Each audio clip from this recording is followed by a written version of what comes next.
boxing icon George Foreman has died at the age of 76. That's right, a career that's... Family released this statement on his Instagram account. Our hearts are broken. With profound sorrow, we announce the passing of our beloved George Edward Foreman Sr., who peacefully departed on March 21st, 2025, surrounded by loved ones, a devout preacher, a devoted husband, a loving father, and a proud grand and great-grandfather. He lived a life marked by unwavering faith, humility, and purpose.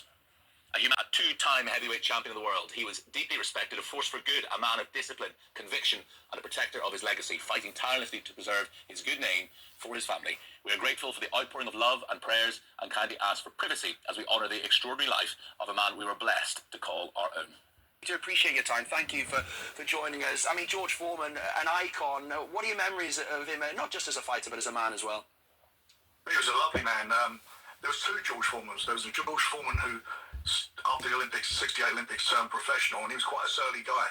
And then there was the second coming after he gave up boxing and came back 10 years later, where he was like the most convivial, loveliest person you could meet. He was just a dream. And I remember in 1990, I brought him over here to London, and and promoted him here on his comeback trail, and he was a joy to work with. He was a fabulous guy, really, really nice person, very, very humble in the way he was, had a lot of time for people, and he was a great fighter. He was part of that holy trinity of heavyweight boxers with Muhammad Ali and Joe Frazier, and the great fights they had between them were special times for boxing and world sport. They're events that have gone down as not just boxing, but significant moments in the world of sport. Exactly, Frank. And one of those, his most famous fight, you'd have to say, arguably the most famous fight of all time, the Rumble in the Jungle, a defeat for George Foreman, but he's still remembered as a legend, and he was so gracious about that defeat as well, you know, throughout his life. He was. I mean, that was an unbelievable fight. He went into that fight as a massive favourite. I think only one or two journalists, boxing journalists, even gave Muhammad Ali a chance to win it, which he obviously did. But it was, as you say, he took it very graciously. And I remember bringing him, I hosted him at London Arena, him, Joe Frazier, and Muhammad Ali. The three of them came over, and he cared for Muhammad Ali. You know, Muhammad was suffering, probably just started suffering from Parkinson's disease, and he was fussing over him and looking after him. And there was no love lost between Muhammad Ali and Joe Frazier, but George, he was like the glue sticking them together, and he was just a lovely man, a really lovely man. And it's a shame for him and his family, and everybody's condolences, I think, in the sports world goes out to them. So, now you're the heavyweight champion of the world, and your first defense was the Battle of the Ages with George Foreman. You were 28. Foreman was 42. You weighed 208 pounds. He weighed 257 pounds. Did you feel like this was going to be an easy win, or did you know you were about to go into like a world of hurt going into this fight? Well, you know, George Foreman, the only way he promoted his strength. His strength was his everything. Yeah. And like this, and so, you know, so he pulling this big old truck on his shoulders and all this and stuff like that. And so, you know, I had people talking about, well, he did this, he did that. I said, look, hey, I said, boxing is not all about strength. I said, no. I said, he got to try to hit me. I said, he's slow as Christmas. I said, he's slow as Christmas. I said, you know, he's not fast. I said, you know, so he throw these big shots. But the difference is that he got good timing. And so that's what I realized, because I pulled back, and by the time I pulled back from the shot ain't got done yet. Bam!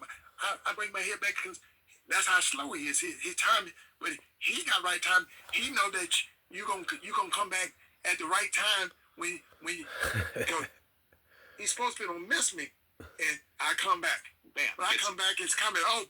Yeah. Right? So I realized, oh, okay, then I got to dance around him a little bit and pack him like this.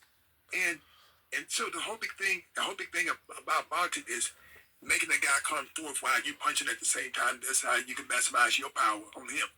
And I was able to do it sometime, but he was a good disciplined fighter. He didn't lose all his energy on me. He was able to push it off with big arms and maul me. He kind of mauled me in the corner a lot. You know, I couldn't even get out. He was so much stronger. Well, yeah, you said the hardest you've ever been hit in your life was by George Foreman. Yeah. You actually went back to the ring and asked your corner if all your teeth were still there. Yeah. I mean, it was, man, you know, to get hit, and, you know, and I asked him, I said, what did he hit me with? I'm like, all I know, I got cracked, and I go, what did he hit me with? He said, he'll hit you with a looping right. And so a looping right means you don't see it because he threw it wide and they come down, bam. Like this. So my hands up and they come between them, bam. Like this. So I didn't see it. So, but after that, I had two more rounds and I had to go. I was okay. Wow. But he was, everybody knew that how strong he was. Well, yeah. This is Knockout Week on Biography. 5 men whose fists and fierce determination took them from the streets to the top of their sport. Tonight, George Foreman. He traded life in a gang for a pair of boxing gloves and the heavyweight championship of the world. Seeing him on television as a kinder, gentler pitchman, it's easy to forget that George Foreman was once one of the most feared fighters in the world. A man with a punch so powerful that many worried Foreman might inadvertently kill opponent one day. Before that day could come, Foreman gave up fighting and committed his life to a higher power, only to miraculously reascend to the top of the boxing ranks and become the darling of Madison Avenue. He was on the wild, he was out of control. This guy with wrecking balls at the end of his wrists. He's become a national institution. Proof that a human being can actually be one person and then transform and be another person in another. Eating a burger and running. He had plenty of anger before he became famous. George Foreman's story is anybody can. Is a tremendous success story.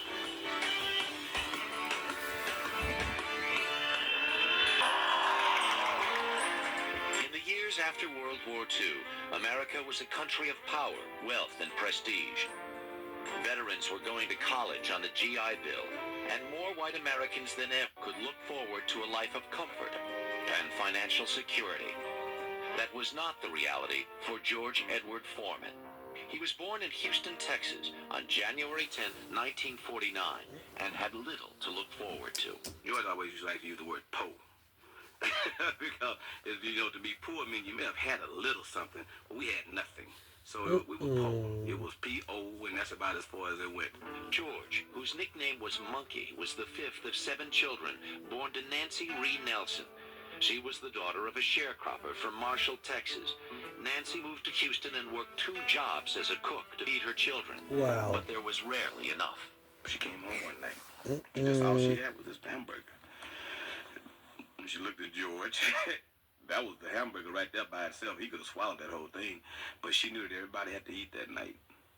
So she sat down, and somehow or another, she came up with 7 slices.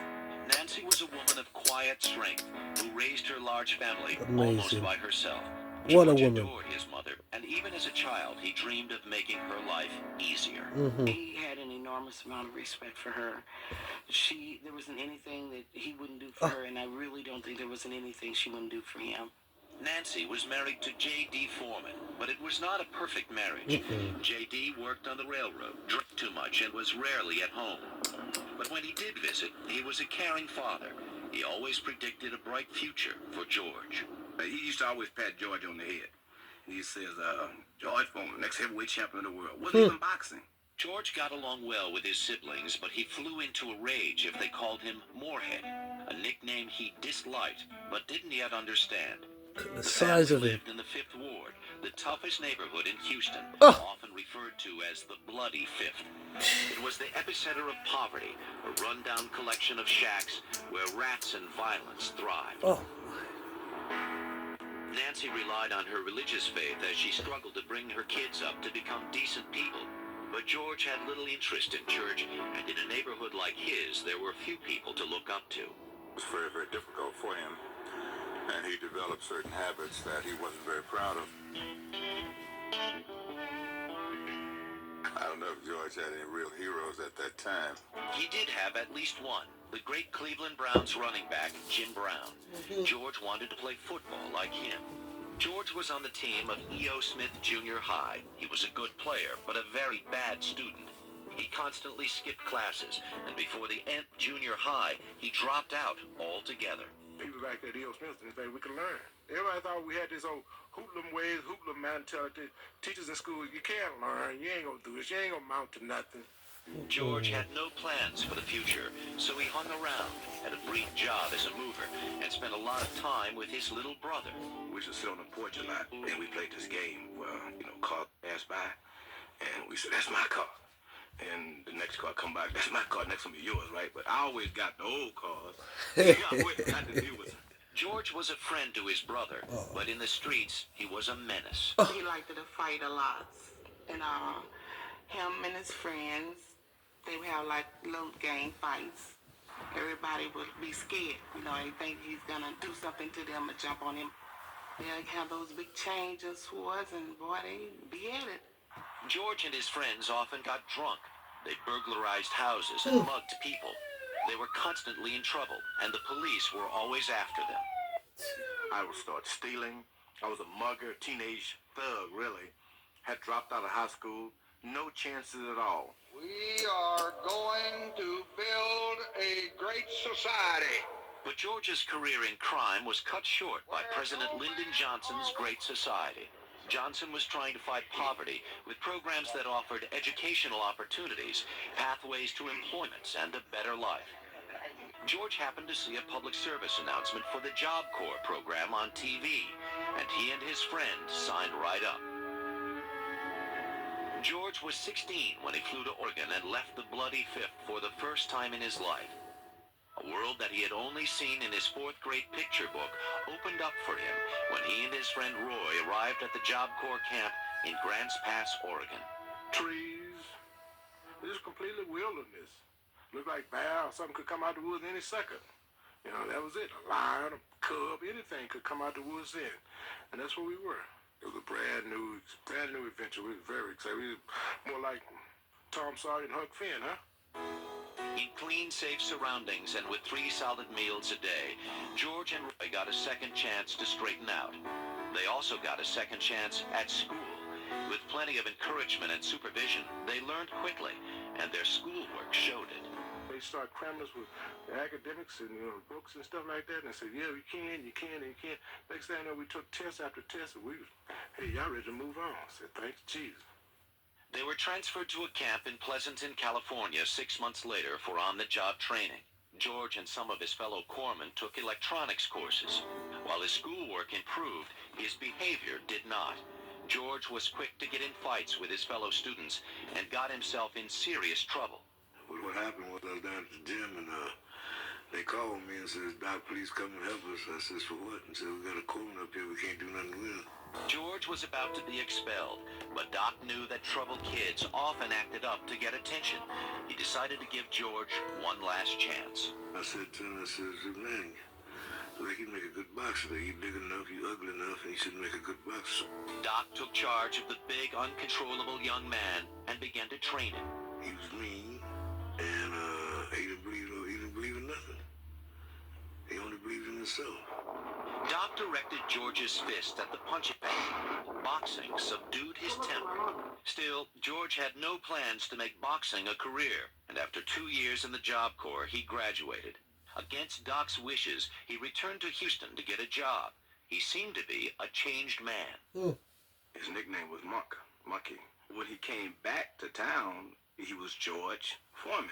And my mother had to readjust herself and hoping that even though, since he had become this George Foreman person again, that he could keep that and not go back into the mucky. She would be disappointed. It was hard for a young black man to find a job in spite of the government's equal opportunity policies. When George failed, he went back to his old street habits, and his mother worried about her son, who was 18, idle, and too strong for his own good. Doc, too, was worried. He wanted George back in the ring and called George's mother. Well, I said, Miss Nancy, where's your son at? He said, Doc, I don't know. I said, you find him. She says, well, I want him back out here. So as soon as I get through talking to you, I'm sending him a ticket. Come out here and I'll take care of it. Just like that, She said, thank God I found somebody that takes interest in my son. George went back to Pleasanton, and Doc trained him hard. Doc had big plans and dreamed of sending his student to the Olympics. George had no idea of the recognition that a medal could bring. But Doc told him about Muhammad Ali. And and Joe Frazier, who had both won gold medals. I explained it to him and everything, and I said, man, do you realize you win the gold medal, what'll happen? You'll be the talk of the town. So like, his eyes lit up, and he said... The 1968 Olympics were only a year away, but Doc promised to make George one hell of a boxer and entered him in half a dozen fights. George won all of them, and Doc kept pushing his career and persuaded the ring announcer to put George's picture in the paper before an upcoming fight. First time I'd ever heard his name. George was brand new. He had only been in a boxing ring for a couple of months at that time, and he was fighting a man who was a professional amateur by the name of Clay Hodges. George lost to Clay Hodges, a much smaller fighter. And boy, it was embarrassing. I said to myself, I'll never do this again. I walked back to the dressing room, and here's George sitting on the rubbing table with his chin literally on his chest. The word sad in the dictionary, that was George. And I patted him on those massive shoulders and said, pat, pat, pat. Don't worry about it, George. You're going to be a good fighter someday. So George kept fighting and subsequently knocked out all his opponents. With his devastating punch, he accumulated a remarkable record of 16 victories in 18 fights, and the 19-year-old fighter earned a berth on the U.S. Olympic boxing team. It looked as if he might amount to something after all. A&E's look at George Foreman continues on by October of 1968, 19-year-old George Foreman, who came from the poorest part of Houston, was among the athletes at the Olympic Games in Mexico City. George, the Fighting Corpsman, as he called himself, survived his early bouts to become a gold medal contender. When I got a chance to really go to the Olympics, I knew then that I was the prime representative of the American team. I knew that. In 1968, it was more complicated than ever to represent America. America was in the middle of the civil rights struggle. We were fighting for our freedom, equality, and justice, for something that we all deserve to have, our freedom in this country. So some people call it turmoil, I call it revolution. The revolution claimed its victims. In April, Martin Luther King Jr. was assassinated, and the nation's capital went up in flames. In June, Robert Kennedy, the presidential candidate and an ardent advocate for social justice, was killed. The high hopes that Great Society programs would eliminate poverty and racism had turned to anger and frustration, and the Black Panthers, a radical separatist group, urged black athletes to protest by boycotting the Olympics. But George Foreman was unaware of the controversy until the American sprinters Tommy Smith and John Carlos raised their clenched fists in a Black Power protest. Their gesture was perceived as courageous by many African Americans, but as anti-American by many whites. The two athletes were dismissed from the Olympic Village. The episode put other black athletes in a dilemma. Reporters on the story were eager to know what George was going to do. Whatever he does, it'll be a credit to him, a credit to his people, also a credit to the world, whatever he does. At a time of high Cold War tension, George had to fight the Soviet heavyweight Ioannis Chapoulas for the gold medal. And boy, we said, oh my goodness, he's fighting a Russian. First thing I thought of, if he beats the Russians gonna drop a bomb on us. So quite naturally, I was afraid. I said, well, maybe he won't beat the Russian and it won't be a war. The Russian was by far the more accomplished boxer. Now we'll see whether or not the experience of the Soviet fighter shows. But experience counted for little against George's powerful punches. Oh, left, right first, then left, then another right. Good combination. The fight had to be stopped. George had Over won. to the corner, the technical term. Referee stops contest. And now the spectators were waiting to see if he too was going to make an inflammatory gesture. Everybody was sitting there tensed. He a pin drop. And George, this now 19-year-old George Foreman, who's still a rookie, he took out the little American flag and he bowed to all four sides.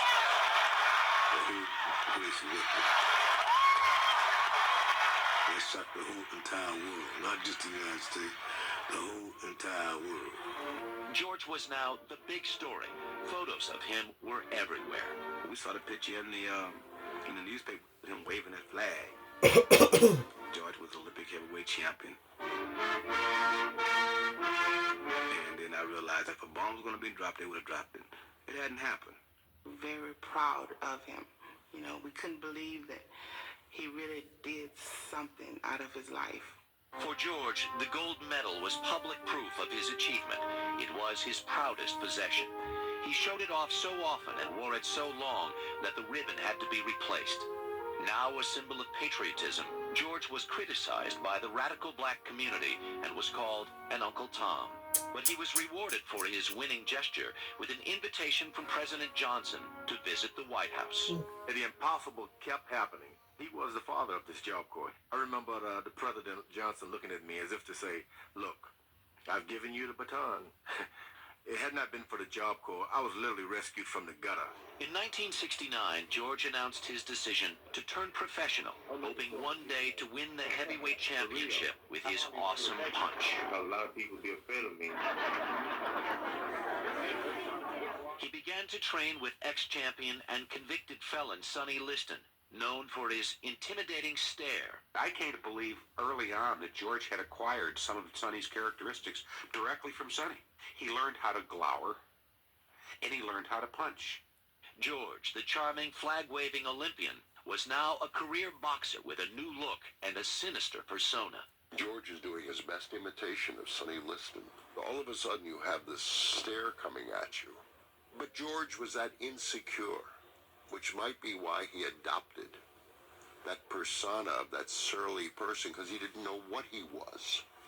George's life was now all about boxing and building up a career to give him a shot at the heavyweight title.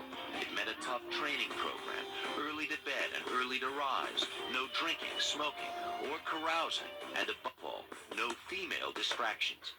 The strict discipline paid off for George. He won fight after fight, staring down his opponents before knocking them out.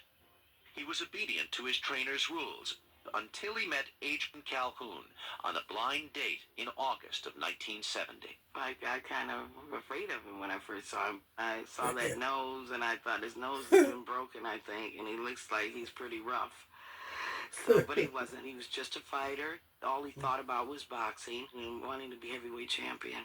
He was very kind and very shy, and that's what really did attract me. They started to date in secret. He was every bit a gentleman. He'd hide things in my little gifts in my purse. Or, you know, I remember we went to the movie, Love Story. And George cried like a baby. It was a difficult courtship. Adrian, who lived and worked in Minneapolis, tried to join George wherever he was training, but had to hide from the coaches. She began to feel like a groupie and persuaded George to get married. Then we got all the way down to the courthouse to get our license, and he did not want to take the blood test because he's afraid of needles. And I thought, oh my goodness, we're not going to be able to get married. George was late for his own wedding, but they did manage to become husband and wife in December 1971. The honeymoon was very brief. George returned to the ring where he fought with ferocious determination, destroying his opponents. By the time he got a shot at the heavyweight title, he had won all of his 37 professional fights, 34 of them by knockouts. He was able to put his punches together, like, for example, any of his fights, when he scored those big knockouts, he would really brutalize the guy before he got him out of there. In December 1972, George said goodbye to Adrian, who was very pregnant by now, and flew to Kingston, Jamaica. This was his chance at the heavyweight title. His opponent was the current champion, Joe Frazier. George was not expected to survive Frazier's left hook. In spite of his record, he was almost considered a joke by sports writers. Because Joe Frazier had beaten Muhammad Ali and was undefeated. They didn't see how this young kid, who really just threw punches this way, not snapping them, could win. I was still afraid of Joe Frazier. He was smoking Joe Frazier. That means when the bell rang, he said, I come out smoking. And I had seen evidence that nothing could stop him. You hit him, he liked it. The opening bell rang on January 22nd, 1973, and George faced the greatest challenge of his 3-year professional career. I remember that the left hook from Joe Frazier sounded like a bullet. So this was some tiger of a champion. Foreman was anything but intimidating. It's target practice for George Foreman. George was powerful. There's no doubt about that. And then he was out there to get me. He was dropping death charges on me, man. I couldn't survive him. And almost with his first punch, he had a man on the floor. 7 times. It was like a ball bouncing up and down. It is over! Before the end of the second round, the fight was stopped. The hardest guy I've faced, and I didn't believe it. I didn't believe it. It was absolutely devastating. No one could believe it. And from that point on, George was regarded as invincible. It was the fight that changed George Foreman's life and career. George was 24 years old and the new heavyweight champion of the world. He was also a father. Adrian had given birth to a girl, Michi, who instantly became a mini celebrity. I remember seeing my child for the first time in Kingston, Jamaica, by way of a newspaper clipping. And I remember looking at that face as though I had known her all my life. George was every bit the proud father when he came back to Minneapolis to spend some time with his new daughter. He just held her and just stared at her, and he was in love with her. It looked like this giant with this little small baby. But he wasn't going to get up with her at night because he thought he heard something go crunch when he picked her up. He thought he broke her arm. Family reunion was not as peaceful as Adrian had hoped. George was now a celebrity, and the couple was besieged by reporters. In just over 5 years, George Foreman had punched his way from gutter to glory. He was on top of his game, and failure seemed to be the farthest thing from his mind. 24-year-old George Foreman had struggled through poverty to become heavyweight champion of the world in 1973.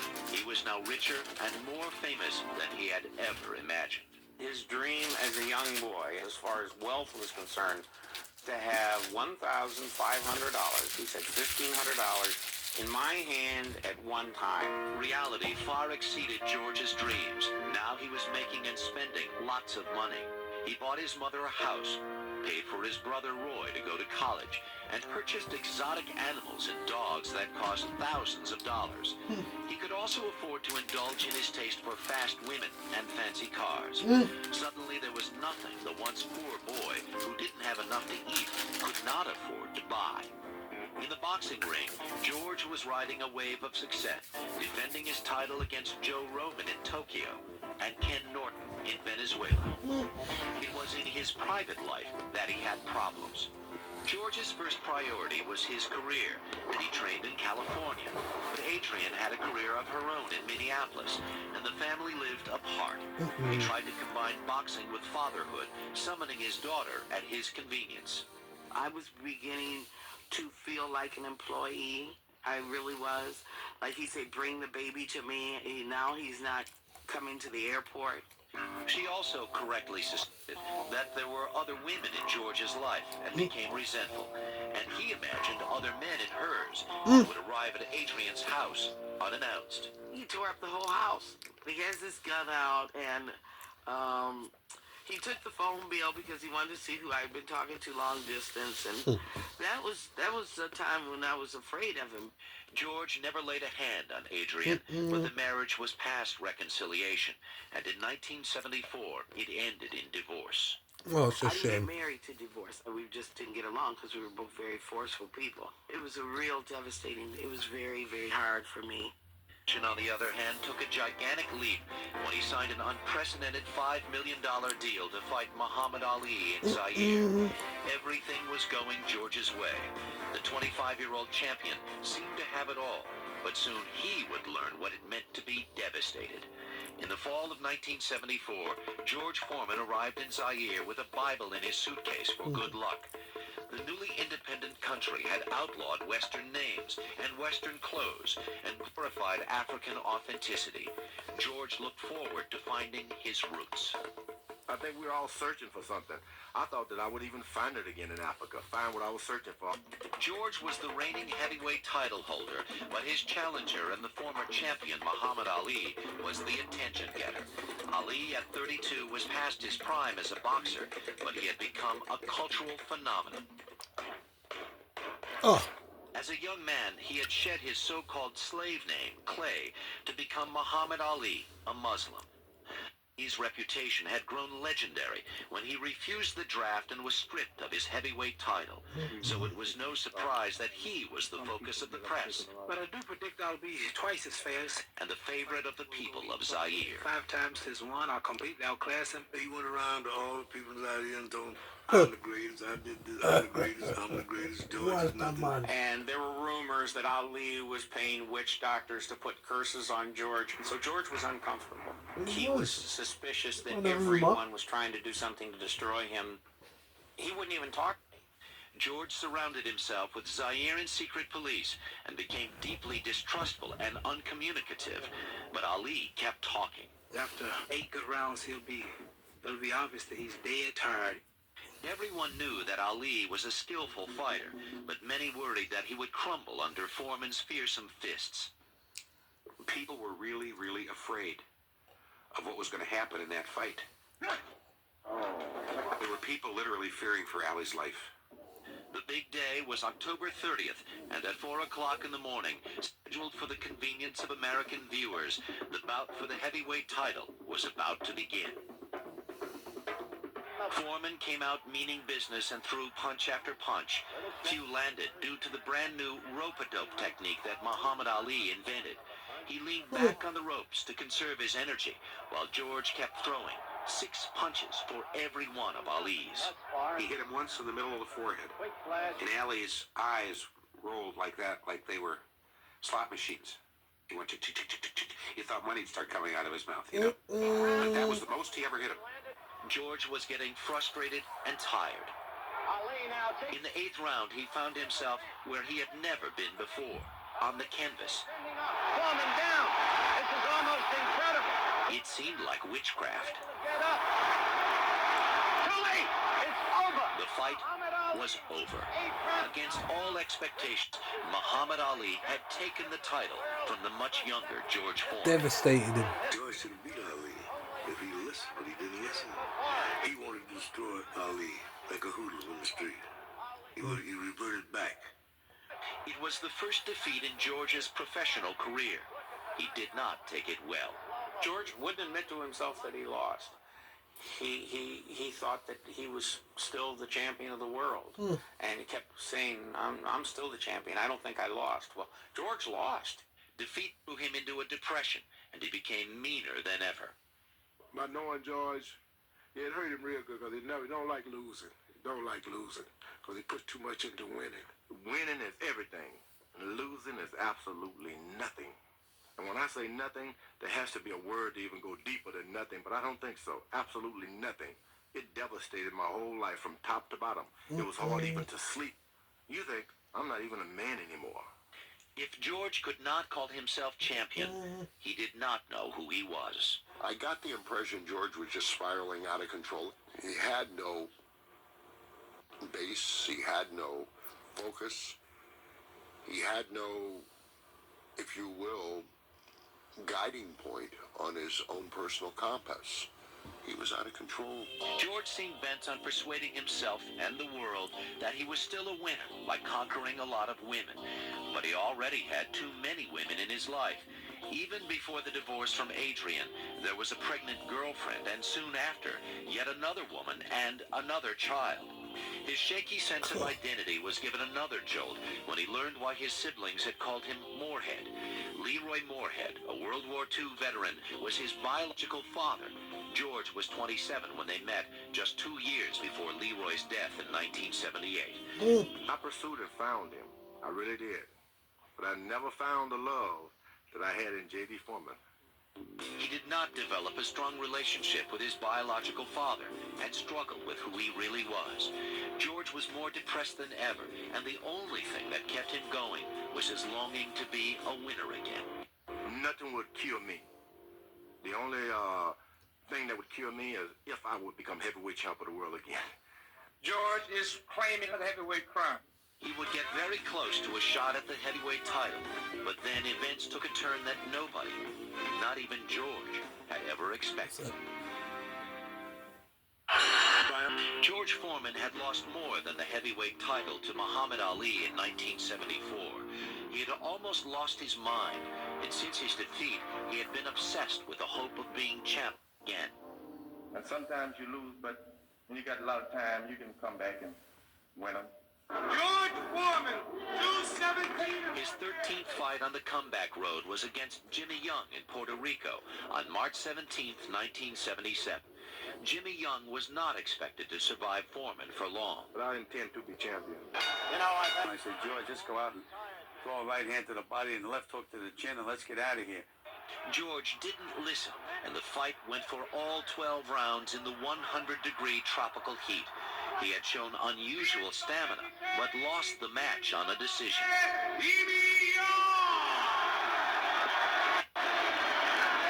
Exhausted and dehydrated, he went back to his dressing room. Everyone was concerned about his defeat. They were everybody, oh, that's okay, man. You know, you'll come back. It was just a fight. But then all of a sudden, things started happening in that room. George's knees gave way, and he said he heard God's voice telling him he was going to die. But I just didn't believe in religion. I don't want to die. I didn't say goodbye to my mother. I had a baby. Had a hidden safety deposit box, keys, different places. I've hid money. I'm not going to die. I'm George Foreman. George was clearly agitated and started to quote the Bible. His handlers were mystified.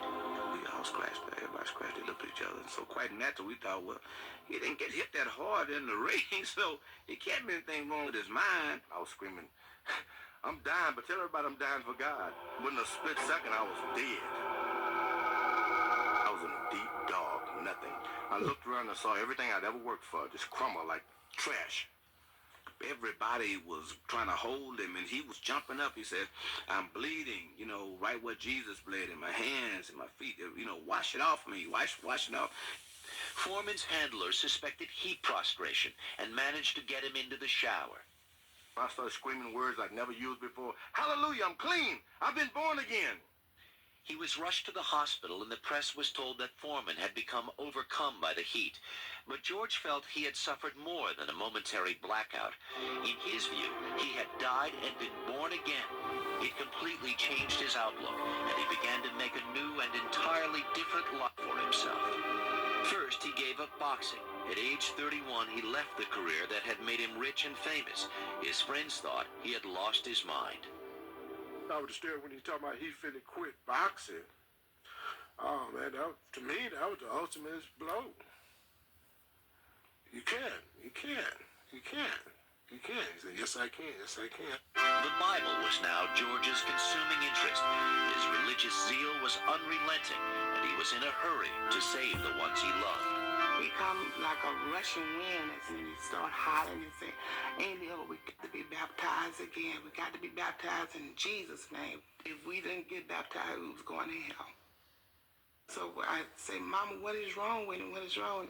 And she started crying, and I started crying, and just, I'm about to do it again. The profound religious experience had made George a humble fellow who lived modestly on the interest of his fortune. For the next 10 years, his life was directed by his faith. The seriousness of his Christian commitment was unmistakable. In 1978, George became an ordained minister in the Church of the Lord Jesus Christ and took his ministry to the streets. Wow. Houston motorists stopping at a red light might see a huge man with an amplifier trying to catch their attention with Christian exhortations. They were surprised and they were shocked also. And they looked at him and they'd say, that's the boxer? George said he was catching fish for the Lord and had a bus waiting to take converts to the river to be baptized. They pulled the church bus right as close as they could get to the river. It was pitch black, and they had to leave the headlights of the bus on so they could see.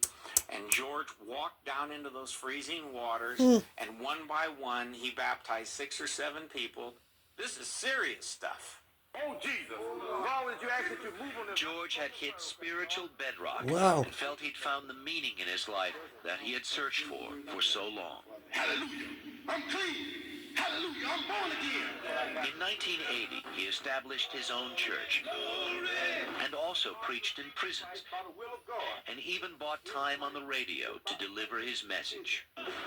It was obvious to everyone that he was a much happier man, now totally at ease with himself. He had created a new persona for himself. No longer was he this fearsome, threatening man. He was now a warm, cuddly teddy bear of a man.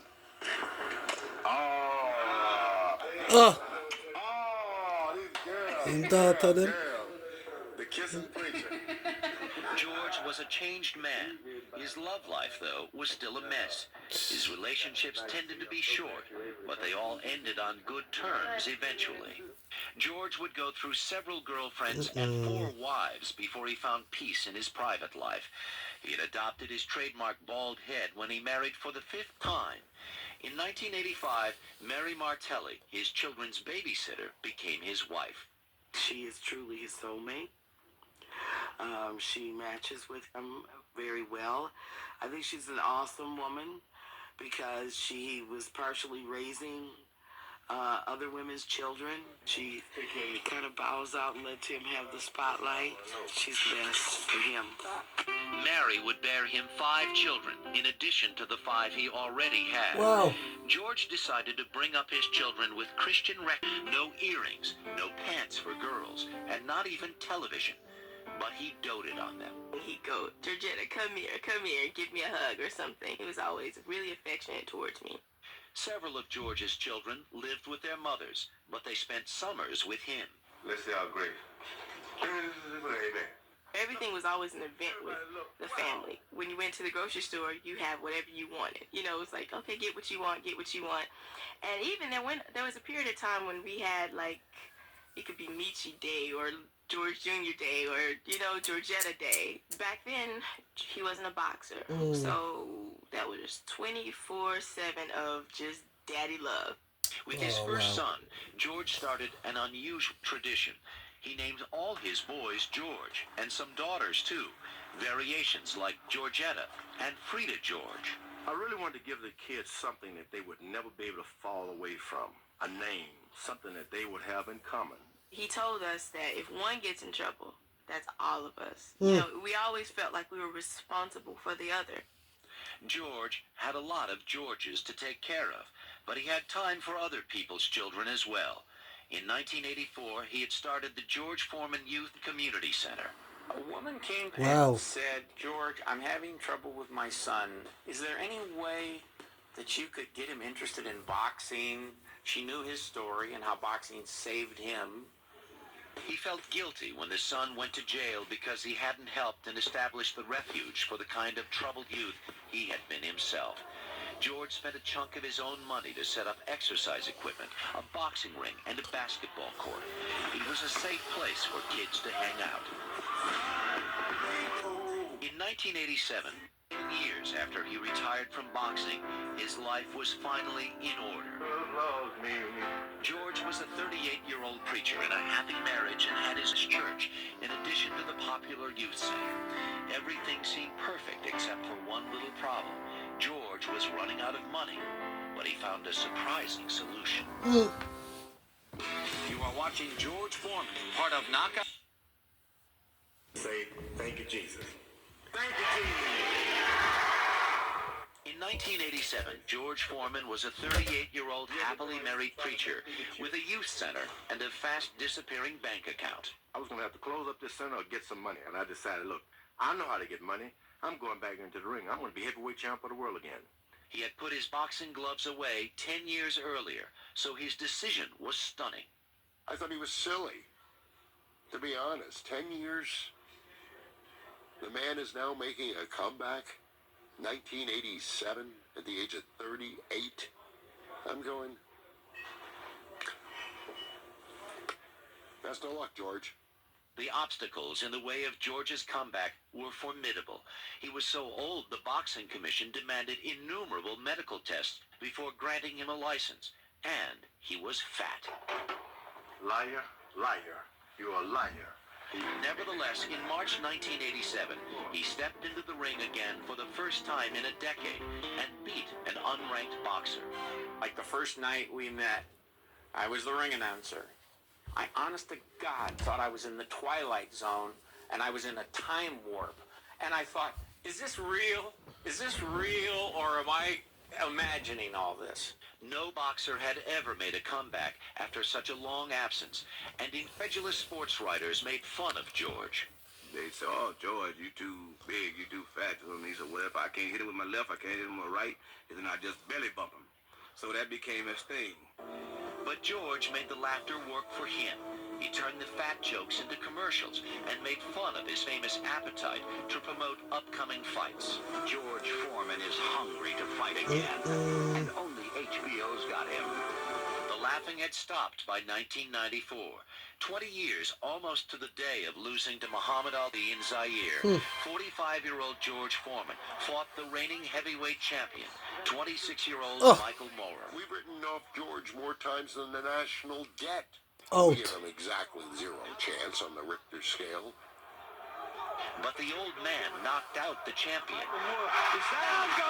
Done him. And recaptured the title nobody thought he could win.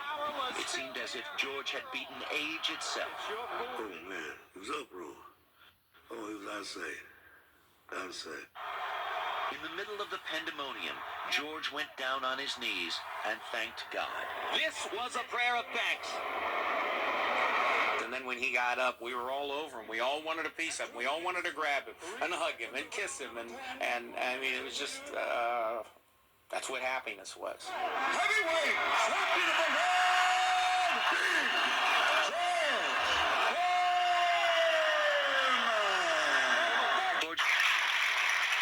Well, George, here you are all sitting down, friends. Was it always the way when you were contenders for that heavyweight championship?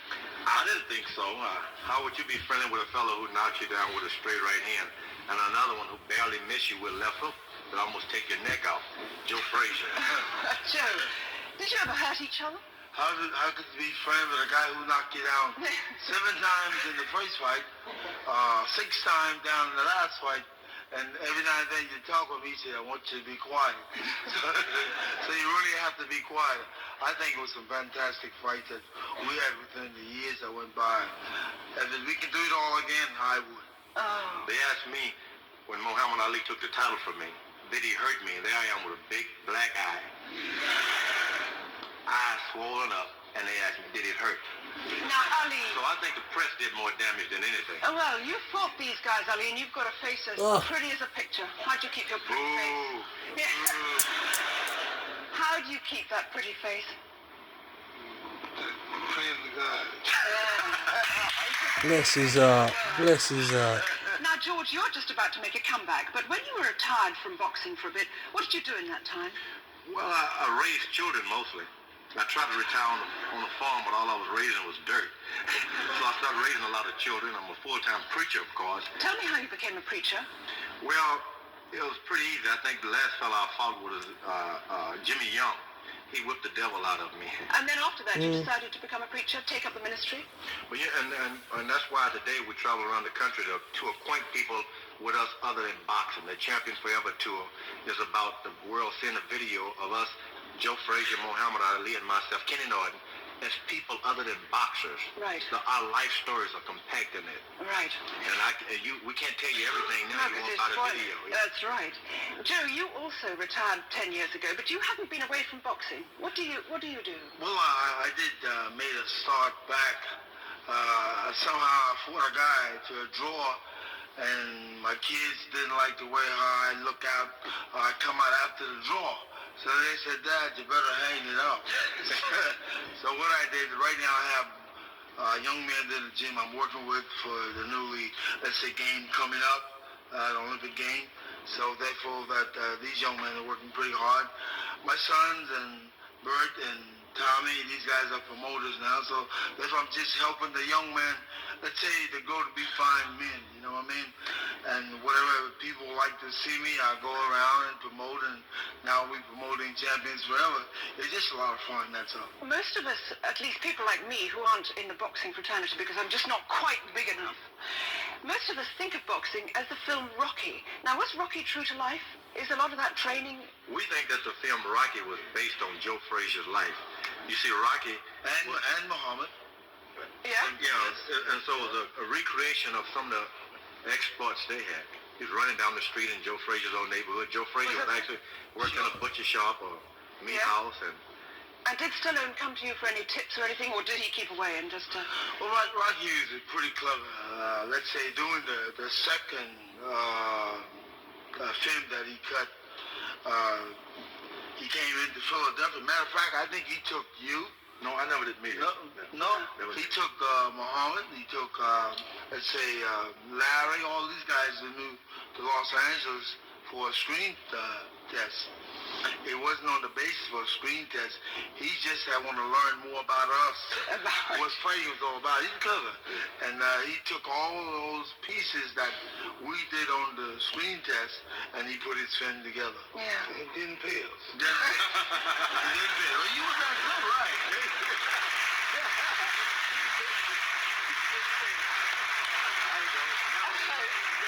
Ali, you're the greatest. How are you the greatest champion in the world? That was only publicity.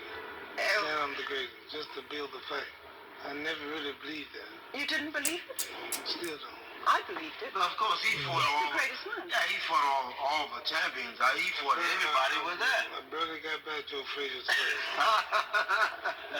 Real close. And nobody's that great. You beat these two guys. You beat that guy. Close. Those. You ain't beat this guy. She's agitated. You beat this guy. She's trying to make me mad. It's all was more like fun. But we all fought Muhammad. Everybody did. Right on down the line, 40. I'm getting mad now. Okay. George, she probably have a strong husband. You better watch it, okay? But Ali did it by poems. He used to wind people up by poems or by talking, the Louisville lip. He used to do it by staring. Well, it didn't work on Muhammad, so let's forget about the staring. I tried, but he just turned his back on me. I remember hitting him so hard, I think around the stomach or the side. Yeah. And he looked at me and said, "Is that all you got, sucker?" Oh.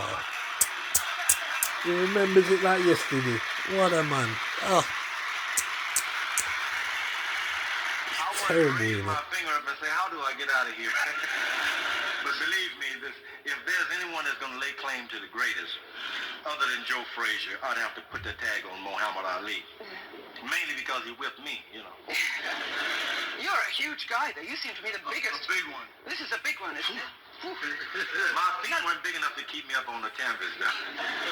Well, look, I just want you three guys to stay here for the moment because I'm going to bring on a man who's been the voice of boxing for over 40 years. Ooh, Harry At the end of a Carpenter. fight, he's beaten into the ring only by the towel. Ladies and gentlemen, please welcome Harry Carpenter.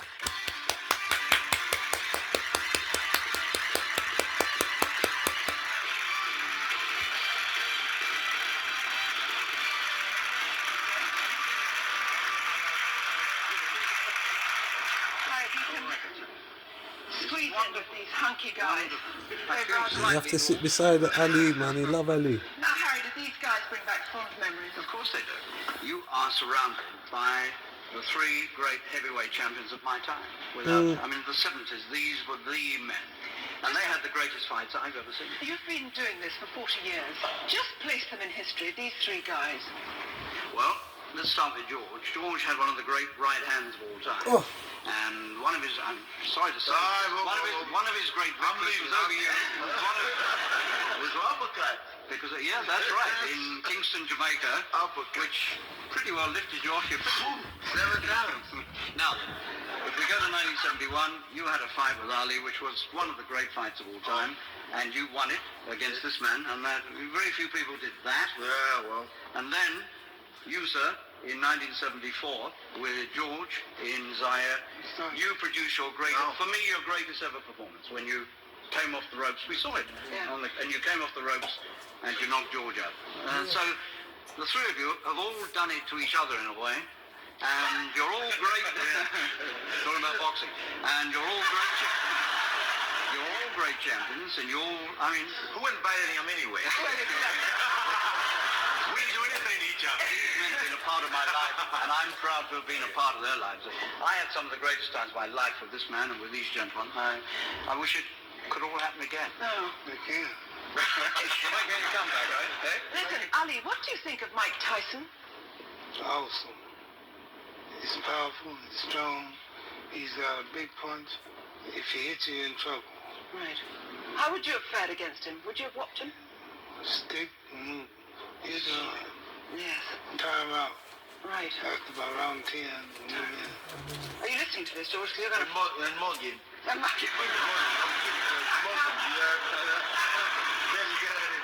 Yeah, sure. And are you going to do it?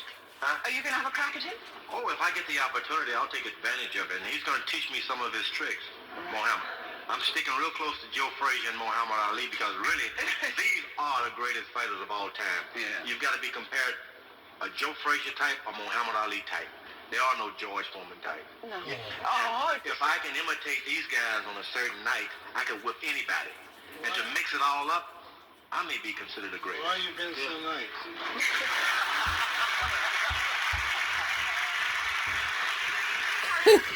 Great guys there, and Mike Tyson not here. What do you think of Mike Tyson? Oh. Mike Tyson is the best guy that's around today. Yeah. That's all you can ever say in boxing. People always want to compare somebody from the past. Could he have been? It doesn't matter. All you have to be is the best in your own time. Tyson today is the best in his own time. As far as I can see, there's really, begging George's pardon, I mean, there's not too many people around I think could beat him. But these gentlemen were the best in their time. Yes. And that's something they should all be proud of. You were too. Yeah. Even I was. This was no doubt one of the most courteous reporters of all time. It was a splendid opportunity when you'd be interviewed, knowing that he was representing the country. Other people you wouldn't let in, but he was so nice and such a gentleman. We'd all let him have private interviews. Whatever he wanted, we would give it to him. Yeah. Well, I'm sure they... Now I want to punch him in his jaw.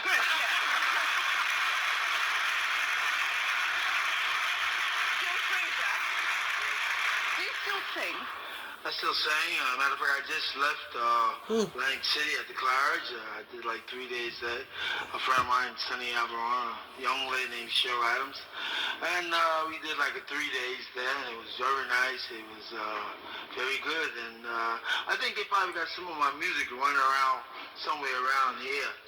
I probably had one that says, times seem to be hard, don't forget how long it took you to start, let's try it again. With the guitar. Let's go get another fight around here, Mohammed. Please don't box me.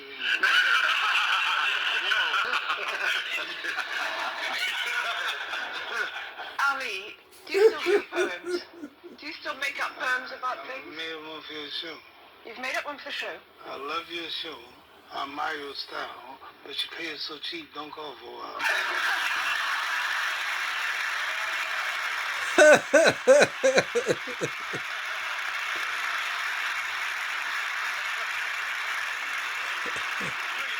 So, Harry, Well, you can see what a pleasure it is to work with gentlemen like these. it must be fantastic. Well, What kind of... It's easy. That's the important thing. Do you have a chance to talk to them before they start fighting? Or is that pre-fight nerves and things I like wouldn't go near a boxer on the night of the fight No. because that's their private thing and you don't get involved in that. But 2 or 3 days before, yes, and they'll work with you very, very happily. And And George... just like to thank George for the very courteous things he said. George is the sweetest guy in the world. He's also the most frightening, but he's still the sweetest man in the world. And I tell you what, he's gonna beat Mr. Cooney.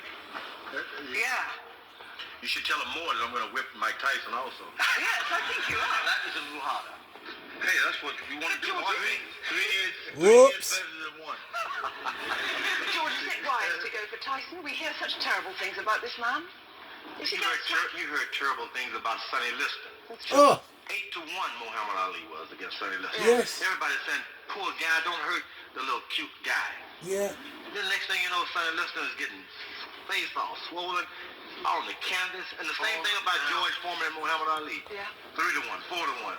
Yeah. If he get his... But he tricked me. I could whip him, but he tricked me. He pulled this rope-a-dope on me. Oh, that was a move. But both of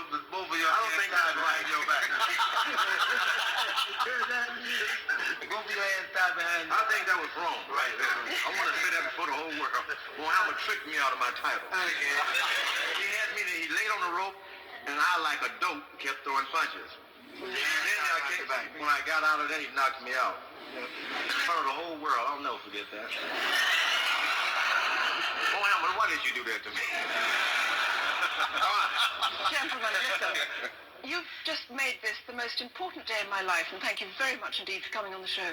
George Foreman, Joe Frazier, Muhammad Ali, and Harry Carter.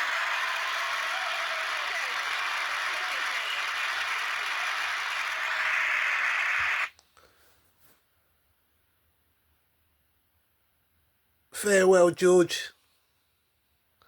Might as well say farewell to all three. The great Joe Frazier and the remarkable Muhammad Ali.